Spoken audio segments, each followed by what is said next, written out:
So if you want to deploy your React app on Vercel and get it live online quickly, don't worry. Yeah, I'll guide you step by step in a simple way. First thing first, make sure your React app is fully ready and running locally without any errors. You can test it using npm start and check if everything works fine in your browser. Next, upload your project to GitHub because Vercel connects directly with it. If your project is not there yet, just create a new repository and push all your files. After that, go to Vercel and click on Add New Project. Then import your GitHub repository. If your accounts are connected, it will show up automatically. Now, when you select the project, Vercel will detect that it's a React app and automatically set the build command to npm run build and the output folder to build, so you usually don't need to change anything.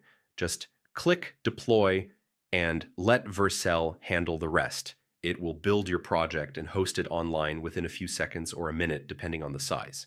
Once it's done, you'll get a live URL, and yeah, your React app will be instantly accessible online. The best part is automatic deployment, which means whenever you push updates to your GitHub repository, Vercel will automatically rebuild and update your app without any extra work.